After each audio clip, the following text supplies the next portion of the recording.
Welcome back to Piers Morgan Uncensored. Controversial influencer Andrew Tate's Uncensored return last night. It's been viewed over 1 million times so far on YouTube alone. His fans call him a misunderstood maestro of masculinity. His critics say he's a malignant, malicious misogynist. I think he's probably somewhere between the two, but last night, once again, he divided opinion.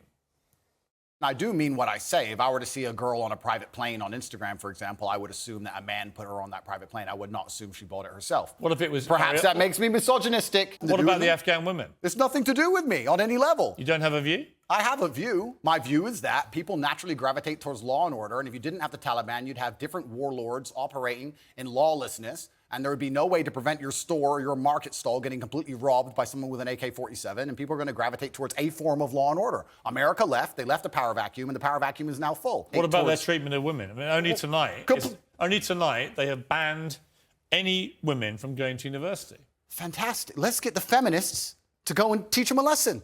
The feminists are so tough, and they stand up and say they can do anything a man can do. Let's arm them up and send them to Afghanistan. I'm sure they'll fix it.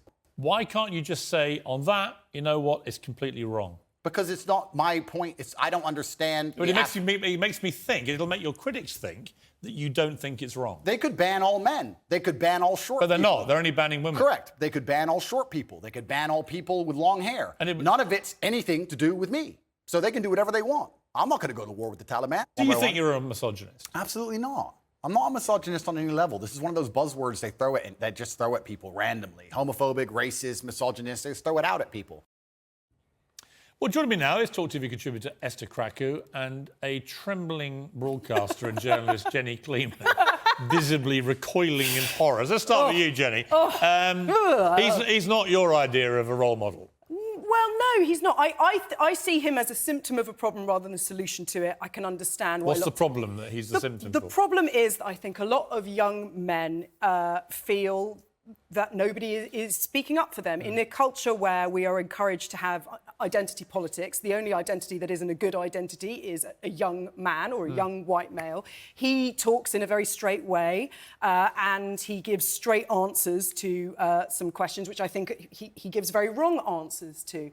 But I find him repellent. I think he talks about... He basically creates straw men that he destroys. So he will depict feminism as a particular kind of thing, a kind of man-hating thing, which it isn't. Well, it is for some feminists. For a small number of feminists. I mean, there are some radical feminists who genuinely hate men.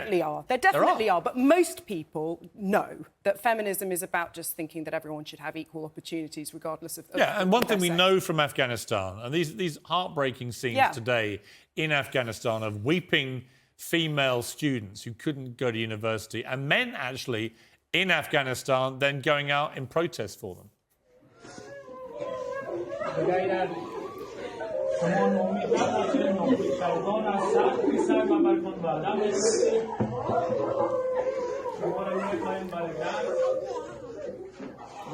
mean, really heart-rending scenes, Esther, here of these young women in Afghanistan weeping because they've been told they cannot now continue their education. And then you've got male students walking out in protest. Very brave thing to do. A bit like we saw in Iran with the men protesting in support of the women being oppressed there. This is where he slightly lost me last night, Andrew Tate. There are a lot of things he says which I understand why young men, you feel a bit lost, why they gravitate to his confidence. He's very good at building business. He's proven it. He's made himself extremely rich doing it. A lot of what he says about masculinity and stuff, I completely would sign up to, actually. And his confidence can help people. But when he was not prepared to condemn these the 10th century Taliban barbarians for that, because that to me is an open and shut case. If you don't condemn it, then I'm afraid you've got a problem. And it's not about sending feminists in to go to war.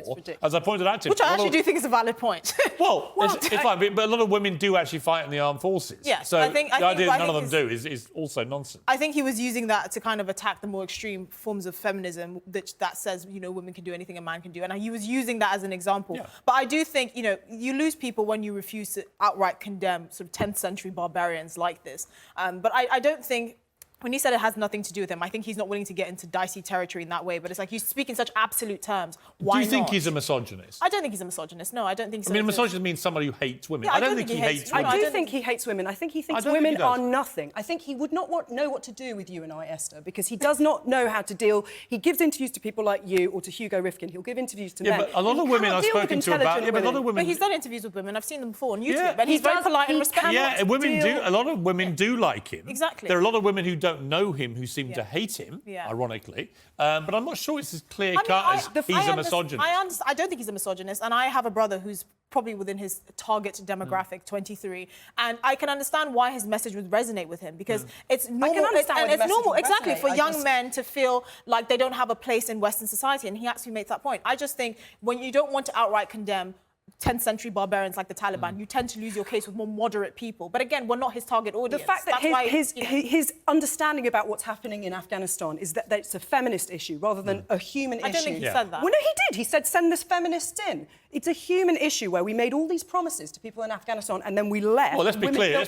We betrayed those women. We absolutely betrayed Biden. Joe As a human Biden, being, in the way we pulled out of Afghanistan overnight, and we betrayed not only people who work with us, the interpreters and so on, but people we who have left died millions of Afghan women have just been tossed back to these barbaric and wolves. servicemen who died for it. But the fact that he sees it, he says, oh, it's got nothing to do with me. As a human being, it should have something to do with it. As someone who says he's a No, proud I agree. Brit, it should I have thought it was a something to do with cop-out there. But albeit, again, a lot of what he says, I could imagine if I was a young man, it would resonate with me, probably for the right reasons. I think he's trying to give people confidence and a belief that being masculine is not actually a stick to beat you with, right? You can be a good masculine person. He used to be applauded. Let's talk of somebody who I don't think is a shining example of this. Joe Lycett, who has spent the last month posturing away with his shiny moral halo about David Beckham being in Qatar and representing the Qataris in the World Cup and being paid for it. And then The Sun revealed yesterday a rather uncomfortable truth, which is that he had actually performed himself in Qatar, Abu Dhabi and Dubai in 2015, a series of stand-up gigs for money, Esther. Now, there's a word for this, and I call it hypocrisy. Well, this is the thing. It's hypocrisy and it's cowardice because he would say these things, but he wouldn't actually go to Qatar and sit on Qatari state television and say all these things. He can sit back comfortably and rage at their... But his whole point was David Beckham shouldn't be there and shouldn't be fronting anything for the Qataris when this guy himself has taken it. And his excuse was so mealy-mouthed, Jenny. Oops, I've been caught by the sun. Well, yes, I did 2 gigs in Doha. Actually, it was 3 gigs in Dubai, Abu Dhabi and Qatar. I kept it secret by writing about it in my own book. Well, no one remembers that from 7 years ago. I was paid a few £100, not keen to say exactly how much, not by Qatar, but by UK comedy promoters who were being paid by Qatar.